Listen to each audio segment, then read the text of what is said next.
Hey guys, I hope everyone had a wonderful week. Welcome back. Today we are going to be discussing some of our favorite urban legends. What did you think of Skinwalker Ranch? There's weird shit in the sky that should not be there, and there's weird creatures that are in the woods, and I guess the heaviness of the way that everything shifted. Paranormal creatures, pale skin, and black eyes. Out of nowhere, there was a horrible, loud howl. So, Amber, have you ever heard of the Black Eyed Kids? No, but it sounds really creepy. They are definitely creepy. They are paranormal, or said to be paranormal creatures from the ages of between the ages of 6 and 16 with pale skin and black eyes. Some say they're ghosts, some say they're demons, vampires, or aliens. Like, they could be anything. I say they sound like demons to me, but Sounds like a whole lot of fuck that. yeah. And I guess that these creatures have been around since the 80s, is what I've seen. And what started the whole legend was in 1996, Brian Bethel from Abilene, I think that's how you say it, Texas, claimed he encountered two odd young boys while he was parked in his car. He said that they had knocked on the window and asked for a ride to go get money to see a movie. They were trying to reassure him that they had no gun on him, or that they had no gun on them. They told him that they couldn't come in unless he gave them permission to, which that right there would be like, no. You're getting strangely specific on me. You need to go. Exactly. And then he said when he got a good look at them, he noticed that they had solid black eyes. So that scared him and he drove away. But I guess so that was like the first sighting that started people continuously reporting over the years. But what's really scary is that they tried to trick you, and they could easily trick you because they act like they're children who need help. And a lot of us would probably at least think about helping, a small child, like let's say on the side of the road, or they've been reported to knock on people's doors too, like asking to use their phone. Nope, everybody's got a cell phone now. Bye. Right. But it's also been said that if you let them in, you're not just letting them in, you're inviting their parents in. Like maybe when they say they have to use the phone, like, I don't know. Like maybe they're actually calling their parents. No little ghostly children. No, my phone don't dial those numbers. You gotta go. There have not been any stories reported though of what happens if you do let them in. So I guess if it's happened, they probably didn't live to tell about it. Yeah, no, I'm not gonna find that out. I'll call the police. You stand on my porch. 911. There's some little kids on my porch that need your help.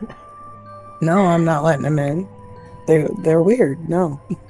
They look creepy. I will put up pictures. So if you're watching over on YouTube, you'll be able to see some pictures. Well, of what they're supposed to look like. But the sightings are basically the same reportings over and over. Like it's either kids on the side of the road or they come up to your door. Have there been a lot of sightings of them, and was it in one particular area or geographically everywhere? From what I've seen, I think it was basically everywhere, because it seems like there's been reportings of them in a lot of places. I could be wrong. So if I'm wrong, let me know in the comments below. But I think they've been everywhere. But I could see how, because if it is some kind of spiritual ruse to let something bad out to have some fun, that ruse wouldn't quite work now because of everybody has a cell phone. So if somebody knocked on your door and said, I need to use your phone, you'd be like, Right. no, get it out of your pocket. What are you talking about? People don't have house phones anymore. But the side of the road, that too probably won't work as well in this day now as it would have like maybe in the 80s. People are less trustworthy nowadays. Yeah, I've even seen stories where, like women and use their children or children in general in like human trafficking plots against people with kids and stuff like that. So yeah, people Yeah, are, it could be traps to get you, and yeah. like I said, nowadays your response will be, I will stay in my car and call the police for you. You stay right there. Exactly. So maybe that's why there's not so many reportings, is because Maybe not. people aren't falling for it. Yeah, that story was in 1996. So still in a time where not everybody had a cell phone. Yeah, well, it says that they had been around since the 80s, and then it said the legend began in 1996. So I don't know about that, but either way, it's been some time ago. So I don't know. There's probably more sightings, obviously, but Not a lot of people are going to talk about that if that happened. They'd be like, nope, that didn't just happen. Bye. I did not just see some little kids with black eyes talk. No, that didn't happen. Well, I did find a bunch of stories actually on the site, but I didn't know if I could read them, because they're not my stories. So I didn't add any of them in. If I can remember, though, I can link that website. Link that below. That way you all can go and check that out. Because there were quite a few stories. One of my favorite urban legends was from the town we grew up in, Jackson, Michigan. Jackson's not a place that's light on its bad or horrific stories. There's a prison in Jackson, so there's a lot of bad stories because a lot of bad things have happened there. But there is an urban legend about a little girl, little Mary. There's the legend, and then there's what really happened. So the legend of little Mary is that she died in the late 1800s. She was her family was a very prominent family in Jackson, and at the time that we're talking about, Jackson had a big typhoid outbreak. So her family, her mom, her sister, all left to escape the typhoid breakout. Well, little Mary died of appendicitis while they fled Jackson, so they brought her back to bury her. Legend is that her mom had a dream that night that she was buried alive, and she was inconsolable and begged them to go and unearth her grave. And when they did, there was claw marks, and her fingers were all bloody, and her face was like all twisted in a scream that she was buried alive. Oh my God.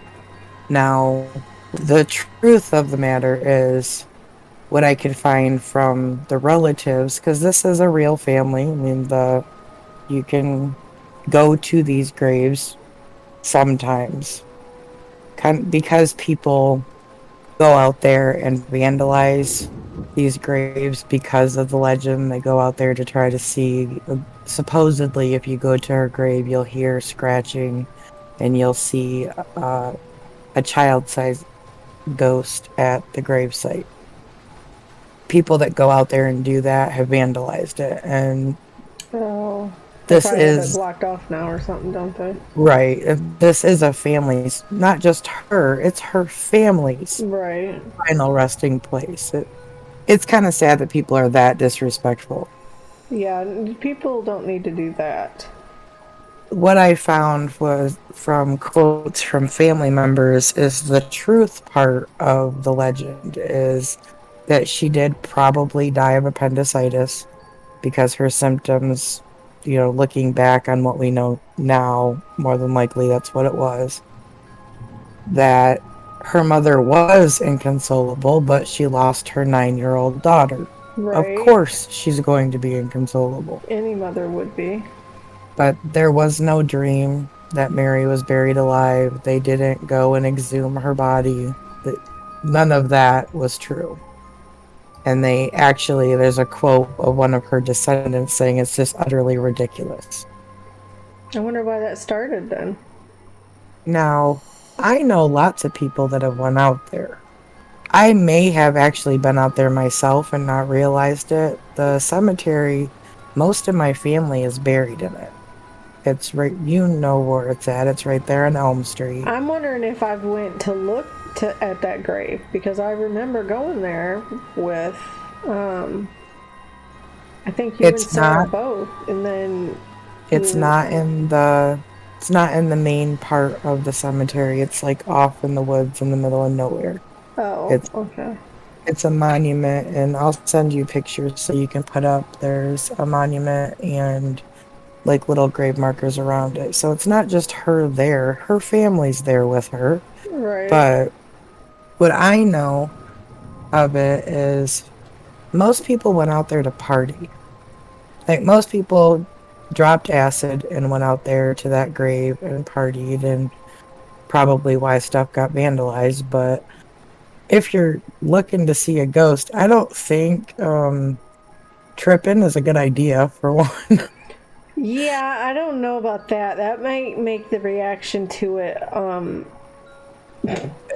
And not only that, that's not a credible source, because nobody's gonna believe you if you were tripping balls.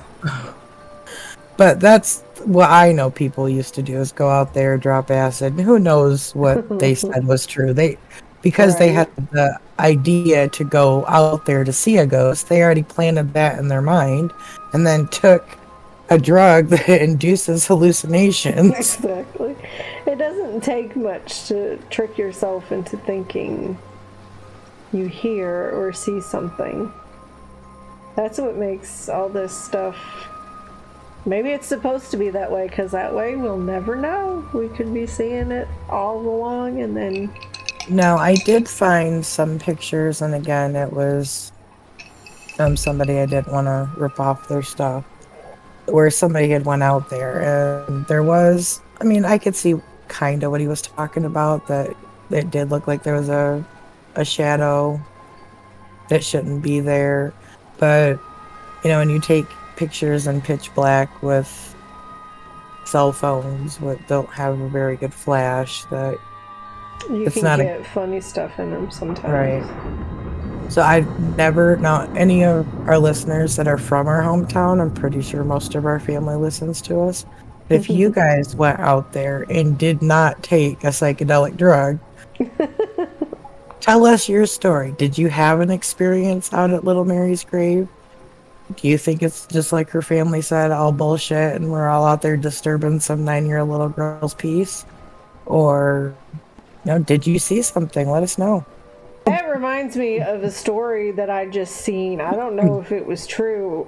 About being buried alive. It was on one of those reactions to one of the scary videos things. Well, it was a thing. I don't know exactly how it became a thing. Like, I guess there had to have been a problem with it for them to have been this invention. But in that time period, there had to have been a problem with people getting buried alive, because there was, you'll see it in some really old cemeteries where it's a chain that goes into the ground, into the grave. And that's exactly what it was for. It was hooked to a bell. So if you did get buried alive, you could ring the bell and hopefully somebody would hear it and come get you out. So obviously there was a problem with it, or there wouldn't have been an invention to prevent it. So pretty much that's what I've gathered, is because that's what was going on, and that was kind of like all the rage at the time. That's how the legend started, is people, she was from a prominent family. People felt bad because they all knew her parents. They were very, well known. They felt sorry for them, and at the time, this was going on in other places, so we're gonna.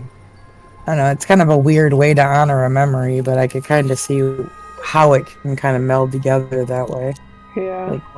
Like not wanting her to be really gone, so attach an even bigger tragedy to it, so she's not forgotten. And she's not, because we're still here talking about her. That's so scary, man. That would be horrible. The thing I was watching, it was basically the same thing. They thought this lady was gone and she was buried, and then her husband was there visiting her grave, and then he heard noises coming from in the grave, and he was like, oh my god, oh my god. So he had to go, he got somebody to go dig her out, but it was too late. She had actually died that time, because she was in the thing for too long. Sorry, guys. Mary was 7 years old when she died. Not that that made it any better. She was 7, so that's even sadder. People are going out there and disturbing a 7-year-old's grave. Right. Just let her rest in peace. I mean, going and just visiting and all that is fine, but like destroying it and graffitiing it is uncalled for. Now, there are some people that do kind of pay tribute to her and leave little toys and little bows and things that, appropriate things to leave for a little girl. Mm-hmm. But going out there and partying is definitely not an appropriate way to honor a little girl. Why would you want to do that in somebody's grave? Like, we used to party and ghost hunt, and never did we decide it was a good idea to like combine them. yeah, that didn't seem like a good time to me. I mean, at least with drink, I mean, we combined it with other stuff, but... Well, we couldn't, like, ghost hunt and drink because we drove places, so that wasn't an option. I mean, we could get drunk at my house and watch stuff move around, but... Washington Street. Right. But other than that, it just wasn't a good idea. 'Cause we did have the foresight of credibility at that time as well. And another thing I did notice is when I typed that in, almost every town everywhere has a Little Mary story. Oh, really? Like, there's tons of them. Not completely the same, like the death is different, or could be buried alive, that part changes too, but the Little Mary, it's like every town in this country, big or small, has one of these stories. I found that very interesting. Yeah. That's just scary. Like, I thought you're supposed to be 100% certain that someone is dead before you put them in the ground. You gotta think 1865 or 18, was it when she was born? She was born in 1884, so it was like 1890 around when this happened. Medicine wasn't as good as it is now. I mean, you could have been in a coma and like real shallow breath that isn't showing up on a mirror, and they're gonna think you're dead and throw you on the ground. So it could have been a real thing. And like I said, obviously was, or there wouldn't have been an invention of a bell you could ring if you were accidentally buried. Or sometimes it would have been a flag that would wave so people would see it. Like, just crazy stuff. I'm wondering if it is still an option that you could get that in a burial. I wonder what somebody would say if you asked them that. If there's any funeral directors listening, put it in the comments. Let me know. Can you still get a bell to ring so you don't accidentally get buried? My friend might know because she works in a funeral home. Well, nowadays with embalming, that would be the thing that you would be dead by the time that happened. Yeah, but not everybody gets embalmed. True. But just the process of, not to get graphic, but draining fluids. Yeah, I mean, you kind of have to have your blood or you're not alive, so. That's going to wake you up a little bit. So, have you ever heard of the Wendigos? Yeah, a little bit. I don't know a whole lot about them, but they pop up everywhere in stories, so I've heard of them. Yeah. I was actually a little bit surprised when I was looking into this. They originate from I'm sorry if I butcher this name, Algonquin Native American legend. You got it right.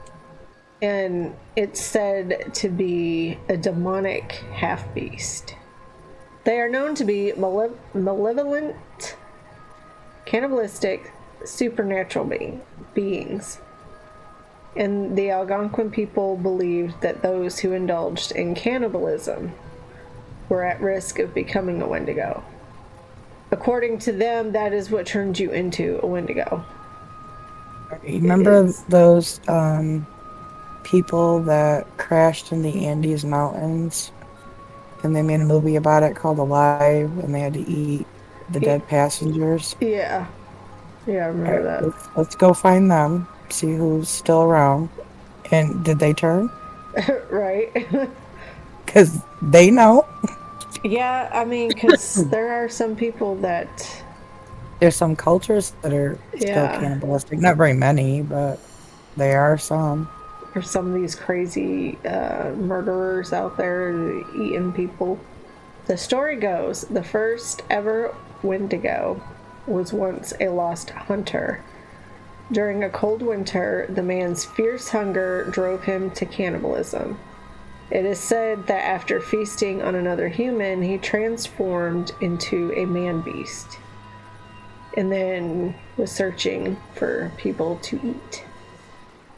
And then there's another version of the story where the Wendigo was a warrior that made a deal with the devil. To save his tribe, he gave up his soul, and then he was transformed into a Wendigo. They are described to be as tall as a tree, like over 15 feet tall, with no lips, jagged teeth, glowing eyes, long fangs, big claws, and really long tongues. It's like, bye. Your worst nightmare? That does not sound like something I want to see. Yeah, wrong way. Bye. Right? Didn't see that. And will eat anyone who ventures into their territory. You're just gonna see asshole and elbows because I'm going that way. Yeah. They also could possess a person and turn them into a Wendigo, hunting down the ones they loved and eagerly feasting on them. And they are known to be stealthy. Reason number 982, why you just go walking in the woods. Woods equals bad. In 1878, a Plains Cree trapper from Alberta, Swift Runner, experienced one of the worst known cases. He was a married father and has 6 children. During the winter of 1878, during a time of starvation and misery for the Cree people, Runner and his family were starving. His eldest son was the first who died from starvation. Swift Runner became possessed by the Wendigo psychosis. He then began killing his wife and children and cooked and feasted on them. And he oh, sorry, what? It kind of sounds like, what a true urban legend is. That it's a cautionary tale for whatever is going on at that time to persuade the young not to make that mistake. Mm-hmm. It sounds like the native version of, like, the urban legend with the hook, or the headlights one, or all of those are cautionary tales about when the time was happening, what was happening to teenagers. So maybe that's where that originated from, is at that time that the legend started, they were starving and people were having to make that decision. So this is invented, no, we don't eat each other. Right. He was arrested for his crime in 1879 and he was hung. at Fort Saskatchewan. So that's where the story comes from. But I know that there's been so many sightings or stories. Maybe not sightings. I don't know about sightings, I guess, but maybe stories about the Wendigo. But that one surprised me just because I always thought it was something different. And then when I was researching them, I was like, oh. Yeah, because even the dog man that we talked about in an earlier episode, that was described as that area's native people's version of the Wendigo. So Yeah, pretty much. The pictures that people post, like if these things looked anything, and if they're real and they look anything like that, oh my god. They're creepy ass pictures. for some reason, cryptids, I don't ever want to see any, ever. Like It I just do doesn't and I don't, because I know damn well I would have a heart attack, and I really don't want to see that in real life. But yeah, I'm like, see, I don't want to know that that's really there. That's my thing. And I don't really need it. I can sit here and wonder all day about Bigfoot, Wolfmans, Dogmen, and all then when that you stuff. get scared, be like, no, it's not real. That's just a story. That's just a story. So then you're not scared no more. Right, but if you actually see it, that's no denying that. Yeah, you can tell yourself, no, I didn't see that, You'd but be you know, fucked up the rest of your life. At least I would be. It'd probably give me nightmares. Like, I didn't see that. Nope. Nope. I didn't see it. yeah, I don't ever really want to see a cryptid. That would be the I can't handle that. But Of course, I can't. I don't think I could handle a ghost either, to be honest. that means monsters are really real, and I'm not okay to accept that. To Right. me, real monsters are people. That's what I've accepted. Mm-hmm. But seeing a cryptid would mean monsters are real, and fuck that. No, fuck We that. gotta deal with real monsters and then people monsters, and nope. Not No okay can with it. do. I have encountered ghosts, and that's not. I will say this, that when people like react to ghost videos online and they critique how somebody should act when they see a ghost or they're in the presence and just know, I can tell you from experience that whatever you think you should do is not how your fucking body reacts. Exactly. You can't say how you would react, because as soon as you get startled or scared or even put on alert, like, you don't know what you're gonna do. Most of the time when it's been something like that, I'll ignore it. Like, that wasn't there. I didn't just see that. You were not there. Right. Or that did not just move. Nope. I can't deal with that today, so we're gonna leave the room and pretend this never happened. I had that happen through I was on a video chat with my sister. And my sister kept asking me what was standing behind my son, and I'm like, "What are you talking about? There ain't nobody here but me and him." And I actually looked at the screen, and there was this dark figure standing in the kitchen. And I just ended the call, like, "Nope, I can't deal with that today." Nope, don't even care. Like, well, we're not dealing. This is the end of that conversation. Sorry, bye. We went outside and played for a little bit. Like, no, not even dealing with that right now. I don't blame you. I wouldn't want to deal with that either. I'd be like, I'm pretty sure that if I would have actually looked at it, it was probably a shadow of like a laundry basket or something like that. mm-hmm. But just the way that it looked, nope.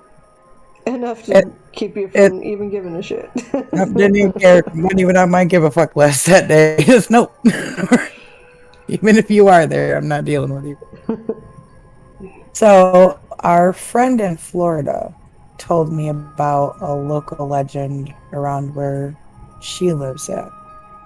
She lives close to Paisley, Florida. And she told me about going to this grave when she went. Apparently, in Paisley, Florida, in the Ascala National Forest, way out in the middle of nothing, there is one single grave with a chain link fence around it. What the hell? She told me that she went there, and you can't drive down there because you're destroying, like local wildlife and stuff like that, and Oh, yeah. plants. But you can walk down there, and you can be down there as much as you want as long as you're not in a vehicle. And people will go down there and pay tribute and leave them a beer, and they have beer down there and drink. And for the most part, she said people pick up after themselves and respect the area. And it's customary to pay tribute to them by leaving a beer or whatever else you may be partaking in down there. It's just what people do. And they talk about him like they knew him. Like, oh, went to Jeremiah's grave today. And everybody down there knows what you did. If they know about it, they know what you were down there doing. That intrigued me. Like, why would people do that? What happens if you don't pay tribute to Jeremiah? Right. My curiosity got piqued, and she started probing around, and like pretty much every person that she asked had a different story about who Jeremiah was. And some versions of it, he was a Confederate soldier. And some versions of it, he was a Union soldier. And some versions of it, he was just a local townsperson that lived out in the woods. There's other versions that he was a black man living out in the middle of the woods that nobody knew about, that he was there or something like that. But everybody had a different version of the story. I was able to find that the man that's buried there, his name is Jeremiah M Brewer. He lived from 1844 to 1877. He was a Civil War Union soldier. They have no idea why he's buried there or anything, but what they were able to find is he did die in Paisley, Florida, which was established sometime in the late 1800s. He was born in Ohio, and he had brothers and sisters. That he was a druggist in Ohio and then joined the military to fight in the Civil War. And the property that his grave sits on has been bought and sold a whole bunch of times until the United States Forest Service bought it, and now it's part of a national park. But nobody really knows who this man is. I mean, they know who he is, but nobody knows how he got there. One story I heard that he was a black Union soldier, and that's where he was captured and died. And that seems to be the most told story. Like that, if you did a poll, you're gonna get more of that story than some of the other ones. And there's a fence around the grave? Yeah. Is that what you said? Yeah, it's a chain link fence. I mean, it's kind of broke down because it's been there a long time, but... Well, yeah. And this was something else our friend told me about, is that it's eerily maintained. Like, it should be. It looks like it's somewhat maintained. Not like, grass growing and, freshly cut or anything like that, but it's not maintained either. Like, she said that,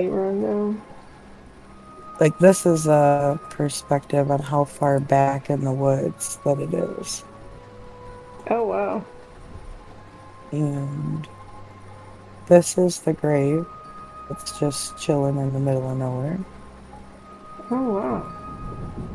That's kind of weird. And people go there and just hang out with them and chill and talk to them and plant flowers, obviously. And yeah, those flowers are pretty. But nobody really knows how he got there, how he died. He was dispatched to Nashville. That's pretty much where the history loses track of him. So somewhere he got from Tennessee to Florida and died. That would be a pretty good walk. Uh, Nashville to where yeah. Port Paisley, Florida is. Holy shit, I can't even imagine. That'd be So one how hell of a walk. So how'd he get there? Did he walk? It's very mysterious, that's for sure. But nobody had any negative stories either, because I asked her to ask the question, what happens if you don't pay tribute to Jeremiah? Alright. So if there's any Florida listeners that know what happens if you don't pay tribute to Jeremiah, leave it in the comments. Or if any of you have been there, dude. That was another thing that she said, is it's not like a creepy thing. Like, you don't really get a creeped out feeling there. So it's kind of like a happy urban legend. Like, just go there, chill out with a Civil War soldier that's and have a good, good though. one. Because usually they're not, and it's refreshing to hear a non-scary one. Yeah, I guess if you guys want to go have a drink with a Civil War soldier in Paisley, Florida, go take a walk in the national forest and have a beer with Jeremiah. I want to know your favorite urban legend. What's your favorite? Is it the razor blades and the Halloween candy? That's also another one of my favorites. Or the headlights one? Or in your town, do you have a local legend that people might not know about? Leave it in the comments. If you like this video, give it a thumbs up and don't forget to subscribe and hit the little bell to get notified every time we upload. And until next time, bye! Bye!